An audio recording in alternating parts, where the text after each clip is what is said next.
Good morning to you. More questions than answers remain following an armed federal raid of 2 locations of a Gallatin Valley business. We have the latest for you in a moment. I'm Emma Hamilton reporting in Bozeman, where the fair is back in town. No truth to the rumor. It took her like 22 times to shoot that tease, by the way. She was having so much fun on the slide. I don't know if that's true or not. That is fabulous. Slide right in to our last half hour. That's what we're Jody doing. Messina played last night. Everyone had a blast. Yep. That went. We'll talk about the fair here in just a moment. Our top story for you now. Senator Rand Paul puts the brakes on a funding bill for the 9/11 first responders. The Republican from Kentucky says debt concerns led to his decision. John Lawrence picks up the story. A hurdle placed in front of the September 11th Victims' Compensation Fund. It is so frustrating.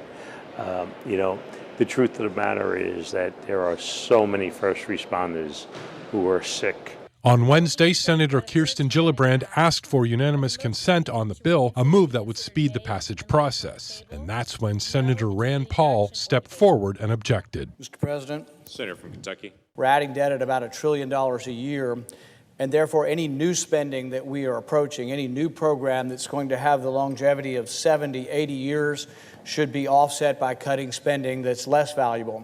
Paul later tweeted that he was not blocking the 9/11 bill, but rather asking for a vote on an amendment to offset the cost. Pardon me if I'm not impressed in any way by Rand Paul's fiscal responsibility virtue signaling. Gillibrand is calling on Majority Leader Mitch McConnell to hold a floor vote on the bill so the bill can be addressed before Congress's recess next month. We need to show with our reactions, not just our words, that we have never forgotten what these heroes did for our nation. Otherwise, never forget is meaningless. McConnell previously vowed that the current law, which expires in 2020, would be funded fully. I'm John Lawrence reporting. By the way, that measure passed the House last week in a bipartisan 402 to 12 vote. Wow. A lot more to come on that story. No question about it. No question about it. Matt, you went to the fair yesterday. I did. Gorgeous weather, huh? It was fantastic. I had maybe 14 raindrops and a little bit of a breeze. I think it's the coolest day that I've ever spent at the Yeah, because fair. it can be a little warm there at times. There's no Did doubt you about also that. have 14 corn dogs? I only had one, Okay. to be honest. Okay. But it I was a expecting big more one. out It of was you. temperature's pretty warm across the midsection. We are on the cooler side as you head into the afternoon. Daytime highs today into the mid-70s. It will be a windy one. It looks like we're going to dry out for a while. We'll take a look at our rainfall totals for the month so far and much more in just a you few walking minutes. up to the window of the trailer. I'd like a corn dog, please, St. Bernard size. If I could get that, that would be awesome. I'm wondering what other kind of snacks he had. Yeah. He'll tell us all about it here in just a little bit. Let's get back to the news. It is 6:34 here on your Thursday morning. We are glad to have you with us. Our top local story for you, and this was quite the buzz on social media yesterday. Federal agents yesterday carried out raids on 2 separate locations of a chiropractic business. Yeah, those agents were armed and left witnesses with a lot of questions. MDN's Cody Boyer has the latest on the story. That's right. Now, we've been here since early this morning around 7:30 as federal agents and other agents from the IRS have been going inside and out of the Pro Chiropractic Center here north of Belgrade. We also are learning that they've done the same thing in Bozeman. Not many details have been released at this time so far, but we did learn from one of their actual agents that came out and spoke with me, even gave me her card, saying that they're here on official business, nothing more. We also learned from the Gallatin County Sheriff, who also responded and helped federal agents while they were out here, that they were here to serve papers. Now, the investigation has continued. We don't know too many other details other than that. The guard that has been standing in front of the chiropractic center has been standing there pretty much all day. In part of a statement sent to us, Pro Chiropractic owner John Wilhelm says, quote, "We do not wish to jeopardize the ongoing investigation and therefore cannot comment more at this time. As soon as we started getting information, and if you are following our KBZK app, we immediately sent out a push notification with the latest details." We will continue working to bring you the latest information on this as well, including when we hear back, hopefully, from the IRS. In Belgrade, Cody Boyer, back to you. Now, we did reach out to the Internal Revenue Service special agent earlier yesterday, who has not yet updated us on that situation. Of course, a story we're going to continue to follow. We'll switch back to politics and national news for you now. A Democratic-born resolution to impeach President Trump went nowhere in the House yesterday. Yeah, CNN's Reed Binion has the latest. The yeas are 332 and the nays are 95 with one answering present. The motion is adopted. The House voting overwhelmingly to kill Democratic Representative Al Green's solo bid to impeach President Trump. Green defended his efforts, saying, quote, "In my opinion, it didn't fail. We have to make a statement to the American people that there are some among us who believe that President Trump is unfit and should be impeached." Green's impeachment attempt spawned from his belief that the president needs to be punished for his controversial tweets. Why would we not send the president a powerful message that this country will not tolerate bigotry, racism, hate, xenophobia, Islamophobia? House Speaker Nancy Pelosi gave her reasoning why Democrats weren't so eager to follow Green's lead.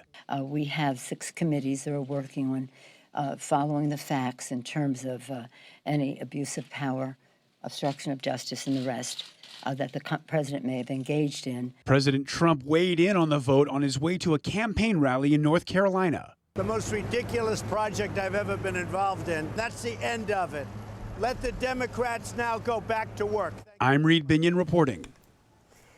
In other news here on your Thursday morning, a lightning-started fire has destroyed the historic Mount Holmes Fire Lookout in Yellowstone National Park. Officials say during a severe storm yesterday, lightning struck and then burned the historic structure to the ground. The fire also damaged a park radio repeater. The lookout is located southwest of Mammoth Hot Springs and north of Madison Junction. Head over to our app at our websites for more details. In other headlines, the renovations for the current Bozeman High School getting cut by $2.5 million to stay within budget. High school will still be getting a new 2-story classroom building along with an auditorium and new student commons. School district officials say they were going above and beyond with original plans. They went through this same process with Gallatin High and had to cut about $9 million from those original plans.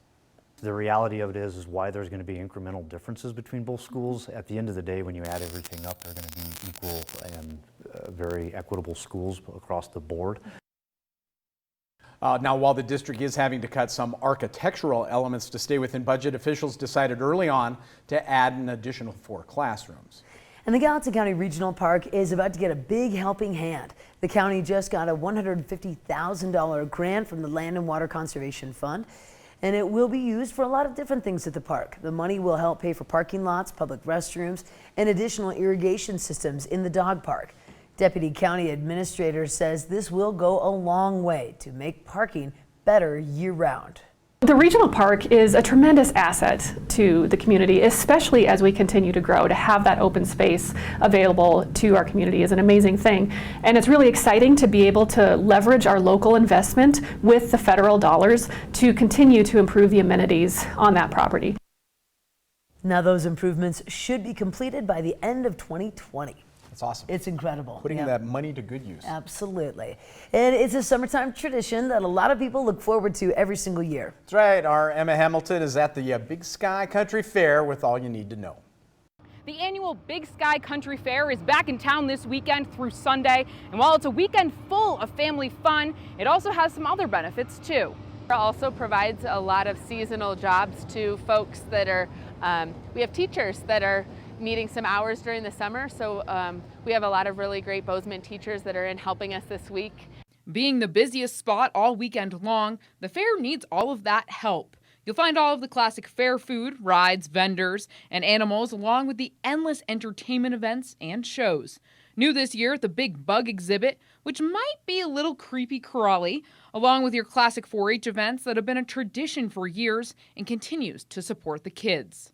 4-H, for instance, the sale that they have here annually, that they've raised upwards of $600,000 this last year. Those dollars all going back to the kids to go towards their college funds. All the entertainment and the excitement is included in your admission fee. The carnival is just a little extra. Reporting in Bozeman, Emma Hamilton, MTN News. And you'll find Emma Daly sitting at the slide. I love that first in she was line. still talking with her hands as she came down Awesome. the It's so slide. good. What a great time she had. Emma Hamilton, we just love you. Just as a reminder, gates open every day at noon. Admission $12 for adults, $5 for children, and you'll just have to wait in line behind Emma to use the slide. Absolutely. Wow. We do have to take a quick break.